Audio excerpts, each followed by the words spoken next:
If you look at what the right answer was for the question you got wrong, there's two possible responses. You can look at the right answer and say, oh, yeah, that's the right answer. Why didn't I get that right on the exam? And then you know you have to take the exam differently. Or you can say, oh, I didn't know that, in which case you got to study differently.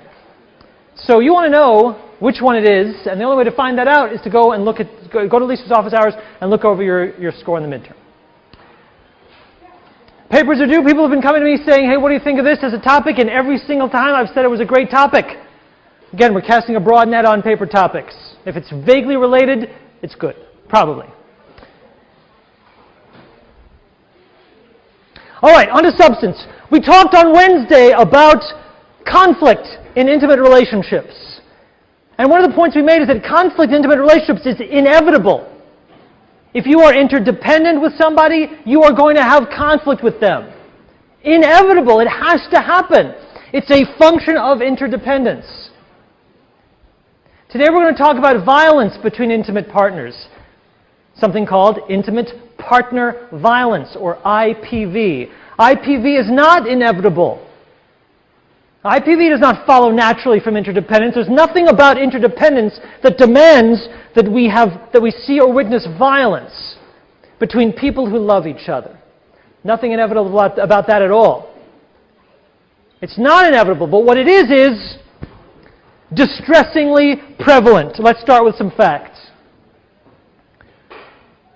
1 to 4 million women are assaulted by a male partner every year, and that's in the United States only. Now you might say, hey, Dr. Carney, 1 to 4 million, that's a big range. You can't settle on a number in there? No, you can't. And why not? Because this is not an event that is reported very accurately or widely. So these are estimates based on the best available data, and the best available data is often not very good, because even when an assault is reported and the cops come and say, okay, we heard that you were in trouble here, sometimes then couples will say, oh, sorry, nothing, that's just a mistake, please go away. So our estimates are rough. Still, that's a lot of people to be physically assaulted by their partners. Boyfriends, husbands, roommates. Now, here's another statistic. In general, women are less likely than men to be victims of a crime. Okay, they're less likely than men to be shot in a gangland killing, to be in a bar fight, to be a victim of a lot of different crimes. But when the crime is relationship violence, women are 5 to 8 times more likely than men to be victims. That's not going to be a surprise to you. But it's just such a huge difference. Again, violence by an intimate partner accounts for 21% of all violence against women. Only 2% of violence against men. So this problem of intimate partner violence is not a problem that impacts men and women to the same degree. What we're talking about is something that is hurting and killing women a lot more than it's hurting and killing men. Men, only 2% of all violence against men is committed by their partner. So if you're a man and you're in a relationship, and unless you're a nervous guy, you're thinking, I wonder where violence in my life is going to come from, chances are it's not going to come from your partner. If you're a woman, you cannot say that with the same certainty. And finally, according to the United States Department of Justice, 33%, that's 1 out of 3. 1/3 of all women who are murdered, 1/3 of all murders against women are committed by that woman's intimate partner. 1 out of 3. That's extraordinary. It's extraordinary. And if we started Wednesday's lecture by talking about how puzzling and mysterious it is that people who love each other sometimes have knockdown, drag-out arguments, if it's puzzling to us that people who love each other should sometimes call each other bad names or raise their voices in anger, how much more puzzling, how much more disturbing, how much more unfathomable is it that sometimes people who claim to love each other should physically strike each other, should physically harm each other, should occasionally kill each other? Well, that's the mystery. And it's a disturbing mystery. And to begin to unravel it, and I don't think in the 70 minutes that we have that I can do justice to fully unraveling it, but to make a stab at it, to give you some framework for understanding this most puzzling and distressing phenomenon, we must first clear up a few myths. Because there's a lot of misinformation about this phenomenon of intimate partner violence. And if I do nothing else today, the goal of this lecture is to clarify so that you can go out and say, well, at least I know what the facts are. So let's clear up a few myths. And one of the myths, obviously, we've just cleared up, which is the idea that intimate partner violence, IPV stands for intimate partner violence, is rare. Now, until the last couple decades, that was the assumption. And that was the assumption behind the fact that intimate partner violence wasn't discussed a lot. It wasn't discussed as a major issue because people thought, well, it doesn't happen very much. It doesn't require a lot of social policy or government intervention or money because it's got to be rare. Only a psychopath, only a drooling, slobbering psychopath would hit his intimate partner. It only is going to happen in these crazy, extreme relationships, and if that's so, then it's totally irrelevant to most of our experience. So we don't have to talk about it. But that changed in the late part of the 20th century, around the 1980s. And this study by Strauss and his colleagues in 1980 was one of the first studies that started to break this open. And Strauss simply did a national survey, a random representative sample of 2,100 adults, but 2,100 regularly sampled adults. So they didn't sample from prisons. He didn't sample from mental wards. He sampled regular adults. And he gave them an instrument called the Conflict Tactics Survey, abbreviated to the CTS. And this survey starts like this. It says, in relationships, people occasionally have arguments, and sometimes those arguments get heated. Here's a list of behaviors that sometimes couples exchange when they're having an argument, and I'd like to ask you to indicate which of these behaviors you personally have engaged in the last 6 months or so. And the behaviors are structured in a kind of interesting way. The first behavior is talked it out calmly. And the next one is, I forgot the next one, it's like,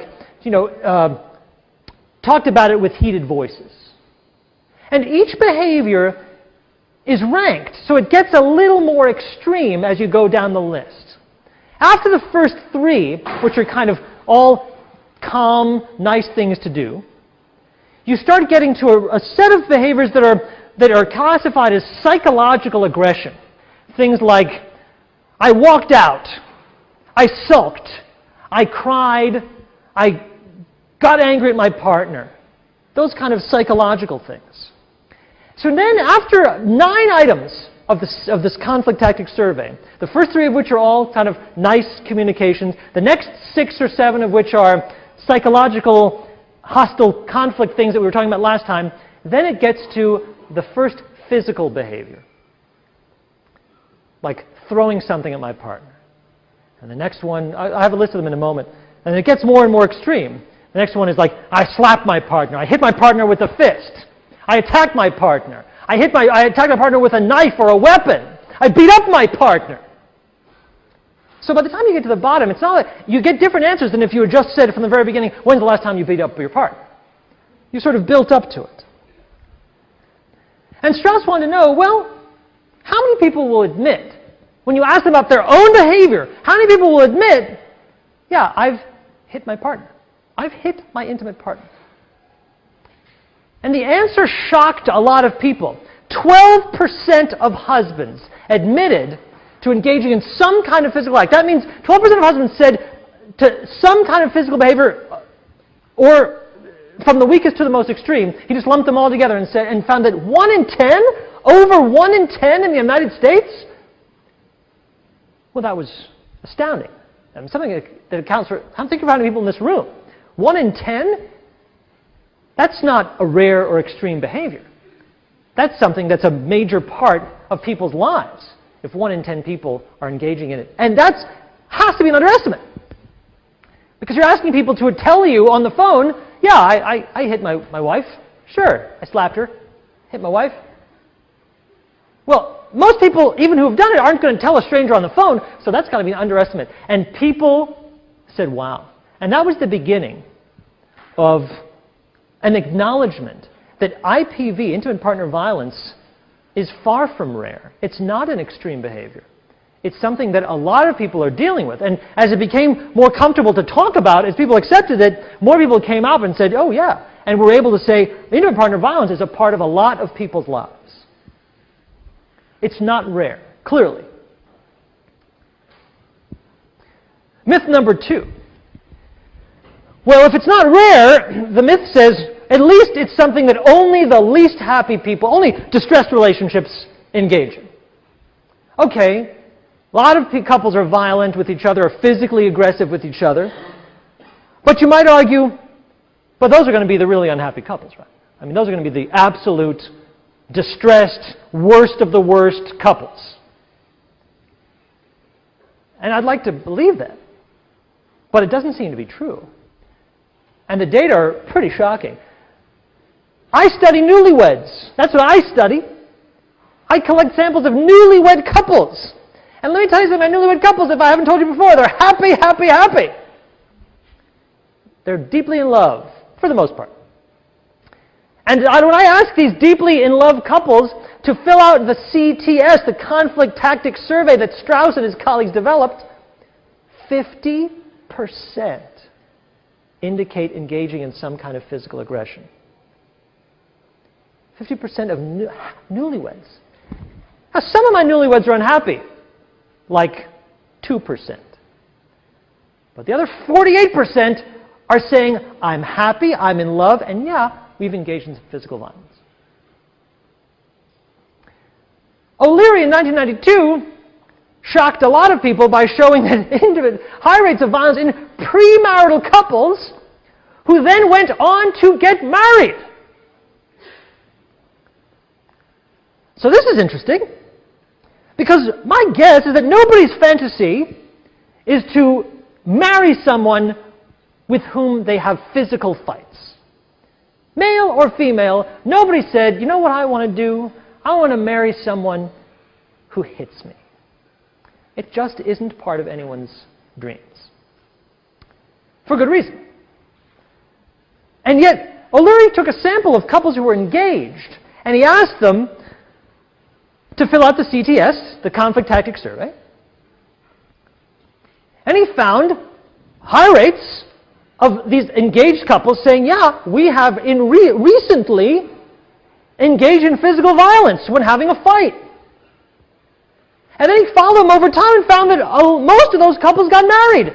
They were engaged, and they still got married even though they were engaging in physical violence. Well, that means something's going on here. Something mysterious is going on here. Because if you aren't, and it's, it may be mysterious to you or not, depending on your own experience with intimate partner violence. And I'm not assuming that this room is somehow immune from that experience. The myth is the idea being that you can say, yes, we have fought, and then on the next page say, and I am very happy with this person. The question is, how can that be? How can that be? Well, what kind of fighting are we talking about here? One of the reactions to this work was, you know what, there's a problem with the question. There's a problem with the CTS. And let me tell you, the Conflict Tactics Survey is one of the most hated measures in all of family research. Because what are the ways you can criticize the measure? Many ways. One way is you've only asked people about what behaviors they've engaged in. You haven't asked people about the impact of those behaviors. You haven't asked those people to talk about, like, well, what, did you get bruised? Were you hospitalized? Or were you just sort of slapping each other around? You've watched the television show Seinfeld. Yes? No? Seinfeld? Seinfeld, Jerry Seinfeld and George and the other guy. On the show Seinfeld, which character is most likely to engage in physical violence against the other characters? That would be Elaine, Luke. Exactly right. Elaine, the female character. And what kind of violence? So Jerry's like, oh, I have something to say. And she's like, get out, push. And she pushes. And then you ask on the CTS, when's the last time you pushed your spouse? Well, yesterday. But that doesn't mean that Jerry's going to the hospital. On the other hand, if Jerry pushed Elaine, which he doesn't do very often, there'd be a different impact. So there's been a lot of criticism of the CTS. The other thing is, if you group together all the people who report any physical violence at all, you're grouping together people who say, yeah, I beat up my spouse, versus people who say, yeah, I pushed my spouse. And those might be different things. Let's take a look at what this data tends to look like. So now this is from some data that was collected in Tom Bradbury's lab, that I collected for Tom back when I was a graduate student many years ago. So these are the physical violence items on the CTS that I was telling you about. So you can see how they're ranked. Through something, that counts. Through something, even if I didn't throw it at you, it counts. Why? Because it's saying that I'm capable of doing violence to you. It's a very physically threatening act. If I take a plate and I throw it on the ground, well, I could have thrown it at you. So it counts as a physically aggressive act. Now we get to push, grab, and shove, then slap, a little bit more extreme. Kick, bite, and hit is more extreme. Hit or tried to hit. Not sure what the difference is between this hit and that hit. Beat up spouse, threatened with a knife or a gun, and use a knife or a gun. Well, you can see that this stuff here is very extreme and quite rare in the happy newlyweds that we're studying. It's not that it never happens, even in the happy newlyweds, but it's rare. Yes, what's your name? Melissa.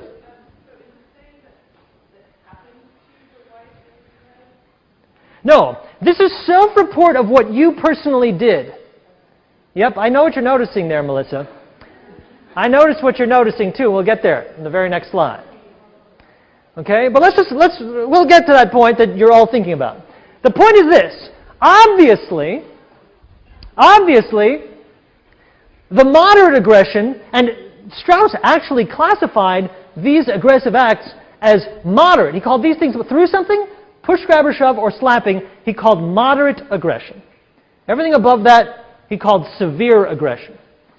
Well, there's a lot more moderate aggression than severe aggression. Yes, there is. But there's a lot of severe aggression. And something you'll notice that maybe, well, what did you notice, Melissa? What's surprising you about this slide? It seems from this slide that the wives are more violent than their husbands. And indeed, that's the next myth. The myth is, well, only men are violent. Now, if you look at the CTS, which is A, the most hated measure in family violence literature, and B, the most used measure in family violence literature. So remember Strauss? Remember his study that showed that 12.1% of husbands report being violent in the last 6 months? 11.6% of wives in that study reported being violent as well. For a while, this was something you could not talk about in scholarly circles. You couldn't talk about it because everyone would jump on you and say, hey, wait a minute, are you saying that women and men are victims too? That it's equal? And that's not what I'm saying, and I don't think that's what anyone's saying. What they are saying is simply that there's a phenomenon here that has to be explained, which is that wives usually score higher on self-report scales of intimate partner violence. And here's 3 studies, each of which show that when you're asking how much did you do, self-reports, wives report more than husbands in all of those studies. Okay, Melissa.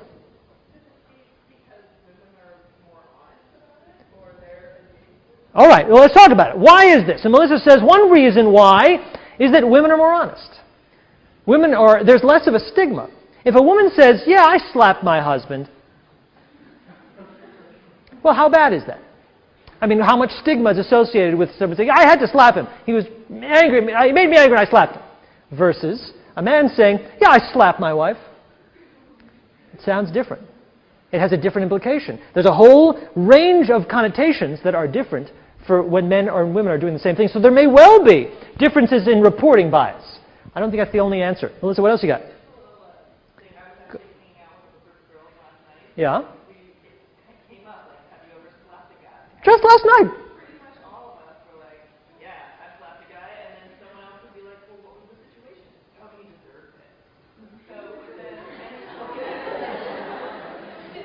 Well, that sounds like a very fun group of girls.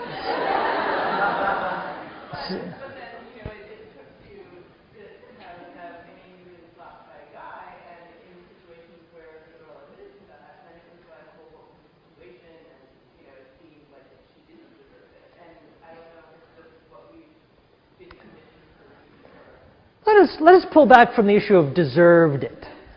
But Melissa is saying something very, very interesting, is that in her not select group of girls, or young women, they were very happy to admit to slapping a guy. They were less likely to admit to being slapped. And in that group, slapping a guy felt justified. They could all look at each other and say, yeah, sometimes you got to slap a guy. But it never felt justified to be slapped by a guy. So there's a totally different culture around violence from men to women and violence from women to men. And what's the culture? Well, it's of course, and I want to get to that. I'll get to the other hands.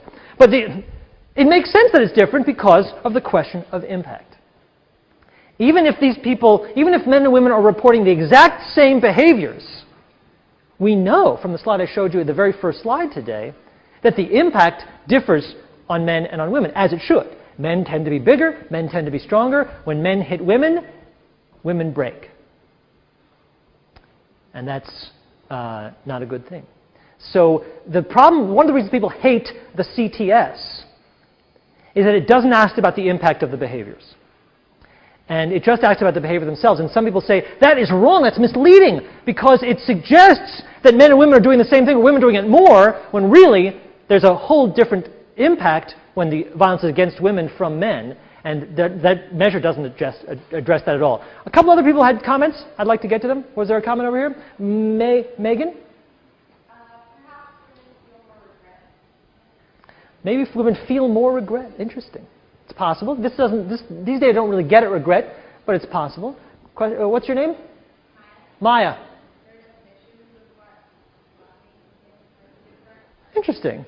So what everyone in this column is trying to explain this behavior as some kind of a reporting bias. Either women have different definitions, so they're more likely to report, or women are more honest because there's less stigma associated, or maybe Megan suggests women have more regrets, so they're like confessing in a way. Is it Jordan? Well, perhaps women feel like just more threatened when they're in some kind of confrontational environment and communicating with a man, and they might feel more the need to resort to violence because they sense that inequality of like power and strength, and that they're at a disadvantage, so they might feel more that they need to resort to violent behavior instead of just verbal. That's interesting. Women now. It's tough to unpack that, Jordan. So Jordan's saying maybe women are more threatened, and so they have to resort to violence. That's a tough one to wrap my head around, because you'd think that if you feel threatened and you instigate violence, you're opening yourself up for retaliatory violence that would make you even more of a victim. David? I have two ideas. One is that because women are the choosier sex, it's a big, big investment. That relationship is a really important thing. And so if she's upset about something, then perhaps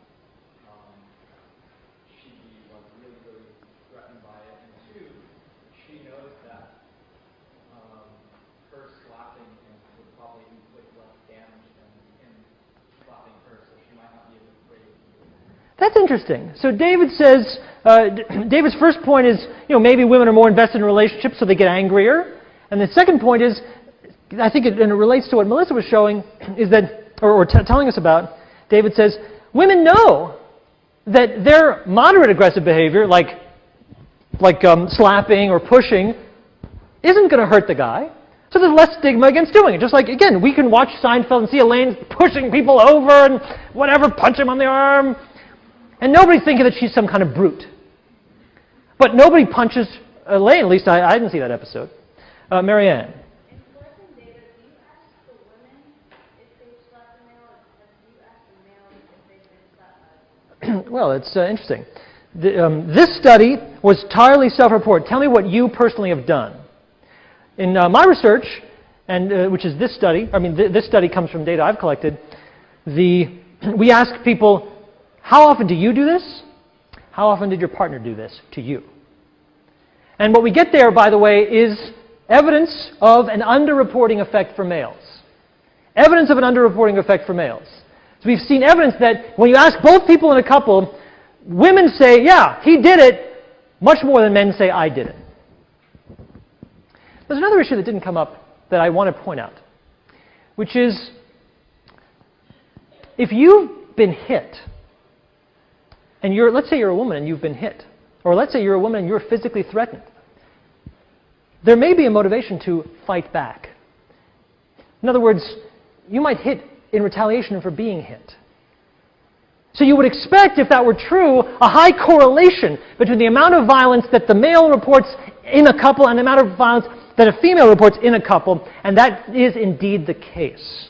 That within a couple, the amount of violence that the man says he engages in, and that the woman says she engages in, is highly correlated. Why? Because they're engaging at the same time. They're fighting with each other. But again, when men and women fight, the impact is not equivalent. It's women who are showing up at the hospitals. It's women who are being killed at much higher rates. What's your name? Liz.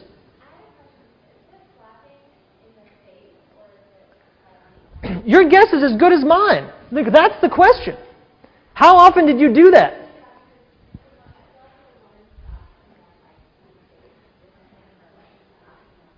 It's totally different. I'm not defending this measure. This measure sucks. But it is also the standard in the field, and I've used it myself. And so people ask the same question. What does it mean hit or try to hit? What does it mean slapped? Push, grab, or shove? Is that in the lane like get out of here? Or what? Threw something? What, a stuffed animal? A pillow? Or your collection of China dolls? It makes a big difference. And we don't know. We don't know enough. But what we do know is disturbing, or at least suggestive. But it's hard to interpret. The point being that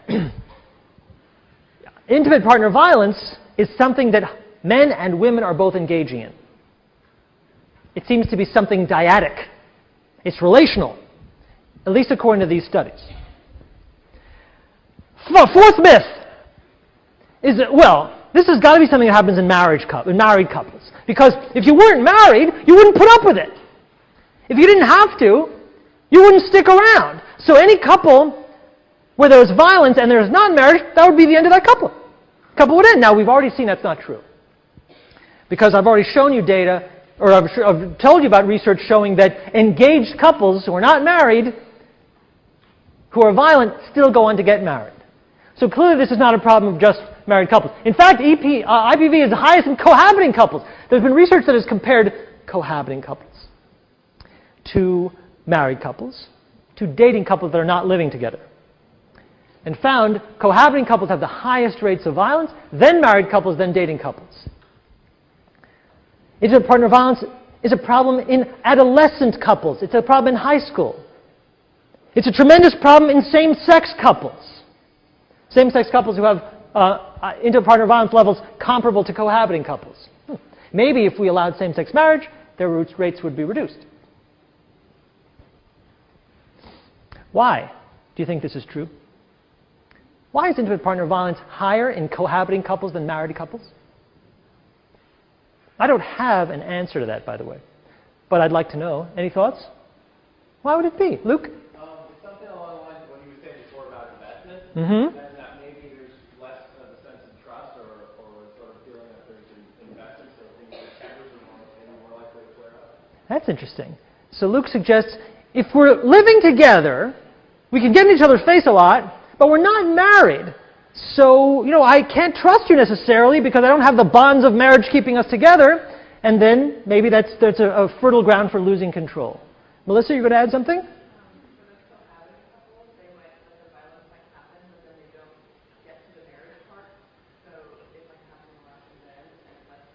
Oh, that's interesting. So Melissa suggests the cohabiting couples who are violent are less likely to get married, one would hope, and so that's why the married couples have lower rates. Although, so 50% of married couples did cohabit before marriage, and that might account for it. It's an interesting idea. What's your name? Hugo? Yeah. Married couples might have more to lose in terms of financial investments. That's interesting. Hugo says, if we're married, we're more interdependent. We share, maybe we're more likely to share a bank account, more likely to maybe have children. We have more investment in each other. So I'm less likely to, I want to protect you more. I'm less likely to hit you. Who's that back there? Lawrence. Hi, Lawrence. What's up? Might be children present? You'd like to believe, Lawrence, that the presence of children would reduce intimate partner violence. I'm not sure that's true, but I'd like it to be true. I don't have any data on that. Other thoughts? What's your name? Vicky. Oh, that's a great idea. Maybe these are just different people. Cohabiting couples are less likely to be very religious, more non-traditional, and so maybe that's associated with a willingness to strike in anger. All possibilities. All possibilities. But the point is, this isn't an issue of married people. It isn't an issue of people who sort of, have no choice. They have to stick it out. There are people who could leave. They're just dating, for goodness sakes. They're just kids, for goodness sakes. They're just in college, for goodness sakes. But it's still happening. It's happening in all those groups. That's how prevalent physical violence between intimates is. So there was all this data. So after Strauss, developed the CTS and started doing all this research, tons of studies came out looking at selected from the general population and seeing tons of violence, and a lot of research described that violence, and it was described in these terms, saying that couples are doing it together, high rates in women, it was happening all the time. And then there was some controversy. The controversy was that this picture of intimate partner violence is pretty prevalent, pretty mutual, and unrelated to relationship satisfaction. Some people came forward and said, I just do not believe that. And the people that came forward were people that worked for battered women's shelters. Those people said, wait, stop it! This is a dangerous story, and it's wrong. They took a look. These are people on the ground. These are people who are working in shelters for battered women. Not women that have been pushed. Not women that have been slapped, but women that have been assaulted and battered. And they're saying, we are not recognizing the story that you're telling. The women in our shelters, it does seem uncommon, but it's not mutual. These women are victims, and they're very unhappy. This isn't some mutual thing. The women in our shelters are not women who, their husband got really mad, they fight, they slap each other when they're angry. These are women that have been terrorized by the men in their lives, who are suffering from PTSD or who are afraid for their lives. That's not what you're talking about. These aren't, and if you try to equate the two, you're doing a disservice. Well, and then the people like Strauss and people who've been using the CTS came back and said, well, all I'm doing is reporting the data. Just reporting the data. Just telling you what the facts are. And those two groups fought a lot. The advocates on the ground, the people who are actually working with really victims of real serious violence, and the people who are doing research in the general population, and they were like this. And the field was like that for a while until one guy comes in and says, wait a minute, I've got the solution. It's pretty simple. The guy that solved it was Michael P. Johnson. I love Michael P. Johnson. I remember him giving a talk on this in like 1994, and it was one of those talks that your jaw is like, oh yeah, you solved it, thank you. And what he said was, look, oh, you can't read this. This doesn't come out very well in red. There are two quite different types of intimate partner violence. There are two totally different types of intimate partner violence. Now, Michael P. Johnson, sociologist, was interested in intimate partner violence. He had read all the literature, and then he went and worked in a shelter for battered women. And he learned firsthand, wait a minute, what I'm reading about in my sociological literature does not relate to these women's lives. Why is it? Why is that?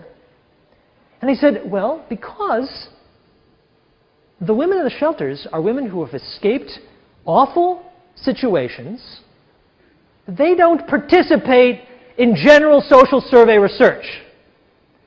These women who are controlled and assaulted by their partners, when they pick up the phone, hi there, I'm doing some research on family life, would you like to answer a few questions? They don't get to say, sure, I'd love to answer some questions. They're scared.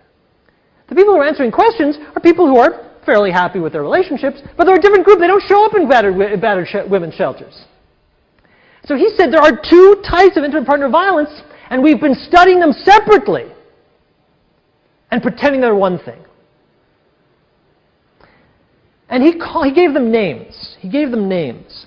And the first type, the type we've been talking about so far, he called common couple violence. Now this word common can be misinterpreted. Common doesn't mean okay. Common doesn't mean natural. It doesn't mean right. It just means prevalent.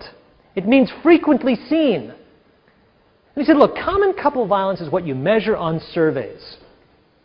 Common couple violence is when couples who are deeply involved with each other manage their anger poorly. Common couple violence is what you see involves arguing, it's mutual, it's reactive, it's emotional. It's we've been mad, I'm getting madder and slap.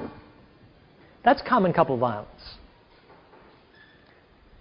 He said, this is the kind of violence that we're likely to see on surveys, and that the CTS, that terrible measure, is likely to be measuring. The kind of violence that people engage in at the end of a fight when they're at wit's end, when they're frustrated. And again, he said, look, I'm calling it common because it is common, but it doesn't mean it's not dangerous. This can be fatal to women. This happens. Where a man will say, I lost control and I threw her down the stairs. I lost control and I shot her. But it's a loss of control after we were having a big, terrible fight. Common couple violence, by the way, is highly associated with substance abuse, as you might imagine. Because anything that is associated with losing control, that affects your ability to control your behavior, is going to affect common couple violence, because common couple violence is about a loss of control. It's reactive and emotional. It's what we've been talking about. So if this is what we're talking about, you're like, yeah, of course. It's mutual. The couple's fighting together. Yeah, women can get frustrated and fight too, just like men. In fact, more often because they're less nervous about the impact of their behavior. But, said Michael Johnson, the people who experience this are unlikely to be the people who show up in battered women's shelters. The profile of the woman that shows up in a battered women's shelter is totally different. And the batterer, the man who is battering that woman, is totally different. The circumstances of the violence are different. And he called that intimate terrorism. And he chose his words carefully. He called it terrorism because he said the purpose of this violence is to inflict terror. Intimate terrorism rates are measured by police and crime records. So, for example, I shared with you statistics at the front of the class saying between 1 and 4 million people each year are victims of violence, of assault. Well, that is from police records. That's intimate terrorism. common couple violence is much, much more common. Think of if it's 1 in 10 and the country has, whatever, hundreds of millions of people, well then it's tens of millions of people that are engaging in common couple violence, much fewer that are experiencing intimate terrorism. This is rarer. But he said this motivated by a desire to control the partner. Intimate terrorism isn't about we had a fight and it escalated and then we got mad. Intimate terrorism is strategic. It's proactive. The intimate terrorist, the man who is a batterer, says, I know what I'm doing and I'm planning it out. It involves physical abuse and emotional abuse. The profile of the battered woman is that, well, let's talk about it. Battered women's shelters describe this, not that. And they describe this using something called, like, I don't actually know what it's called. If someone knows, raise their hand. I haven't gotten there yet. I'll get to that. I'll talk about intimate terrorism in a moment. But with this distinction in mind, let's talk a little bit more about common couple violence, which turns out to be what we've been talking about so far. Okay? Once you recognize that there's a kind of violence that emerges from a loss of control, it makes some sense that many distressed partners do not view their aggression as a major problem. Why? Because they have other problems. And they don't see the aggression per se as a problem. Now, if you're not in an aggressive relationship, if you've never in your life experienced intimate partner violence, and I hope you never do, you might say to yourself, oh, if my partner lifted a finger at me, that'd be the end. And I hope that you never have to face that. But if you experience it, it doesn't come in a vacuum. So wives seeking marital therapy were asked, what was your most important problem? Why are you seeking marital therapy? 6% of wives seeking marital therapy say that violence is why I'm getting this therapy. But 56% of those same wives say there's violence in the relationship. So now there are wives who are seeking therapy. They're actually saying, this relationship is in trouble and I need help. Oh, really? What's the problem? What's the problem? Well, we've got a problem. And even though this is a violent relationship or it's got aggression in it, very few say that's the problem. Well, what's going on? How can this be? What's going on is that if the aggression is infrequent, if the aggression always happens at the end of a fight, you think, well, the problem is that we were fighting. The aggression, well, you might say, if you're the victim of it, well, he lost control. We've got to figure out a way to not have those fights. If the aggression happens always in the context of substance abuse, you might say, the problem is substance abuse. The problem is he drinks too much. If the aggression happens in the context of a loss of control, the problem might be a loss of control and not the aggression itself. And that might be why it's possible to say, hey, I'm a newlywed, I'm happy. Yeah, we got to work on that loss of control stuff, yes. But we still have generally a good relationship. Indeed, that seems to be what we're seeing in some of our newlyweds, in some of these studies of engaged couples. Couples who are able to say, look, we've got some problems, like poor communication. We've got to work on our communication, yes. But we'll do it. We'll work on it. So here's the question. Are they right? Those happy newlyweds who are violent, are they right that it's not a big deal? What happens to those violent newlyweds? What happens to newlyweds who are violent? Well, I'll tell you what happens. They get divorced. Violence is an enormous predictor of divorce in newlyweds. So if you're newlyweds and you're experiencing violence, it's a big predictor of divorce. But guess what? If you divide up the violent people into moderately aggressive, the yellow line, and severely aggressive, the green line, and compare them to the non-aggressive couples, this is a survival curve. So this is your chance of still being married this many months into marriage. Okay, this is from our own data. So, as newlyweds, everyone's married, 100%. We start with marriage. And then the non-aggressive, the red line, as time goes on, they're more and more, some of them divorced, some of them divorced, and their chances of still being married 4 years later is 62% in this particular sample. The people who were moderately aggressive, so that's the people who were slapping and punching and a little throwing something. And as Liz points out, I don't know where the slap was. I don't know what they were throwing. But that moderate aggression, they looked very similar, 54% survival rate. It's the severely aggressive people who are also happy who don't survive. It's very hard to survive for long. It's possible to be happy in the moment, but that doesn't last. It's fragile.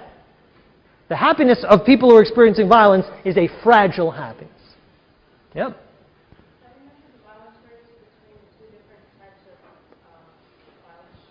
It's the CTS again, I'm sorry to say. It's what we've got. So moderate violence are people who admit to doing these top 3 things. Severe violence are people who admit to doing any of these things. That's the difference.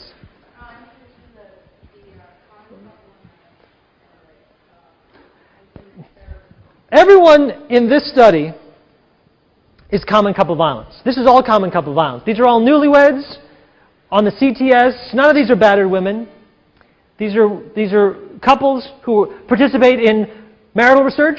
The couples who say, yeah, I'll be in your marital study, those aren't battered women. That's common couple violence. So this is all common couple violence. My point of this slide is common couple violence has consequences. Common couple violence predicts divorce. It really predicts divorce if it's severe. That is my point.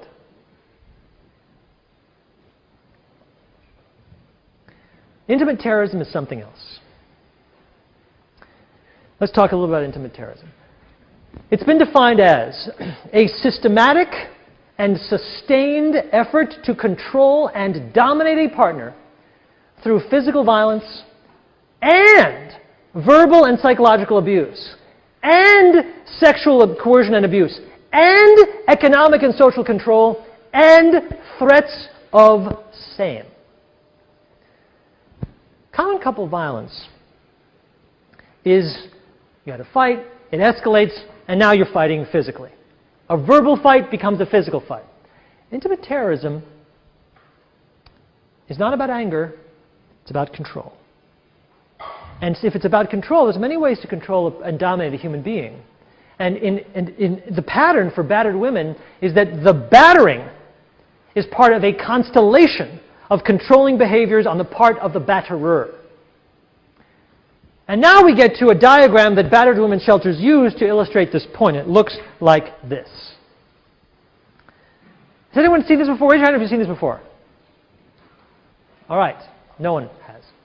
Well, this is developed by a woman named, I think, Walker, who works with battered women. And the idea is to say that in the pattern of a battered woman, in the profile of a battered woman, there is a constellation of behaviors which are all centered on power and control for the batterer. The batterer needs to dominate the victim and does so through a number of different behaviors. Let's go through them. So there's physical abuse is considered the rim of the wheel because it makes all the rest possible. The batterer uses not just physical abuse, but the threat of physical abuse to surround the victim. And so this is all using a weapon, physical abuse, punching, kicking, grabbing, punching hair, shoving, hitting, pushing.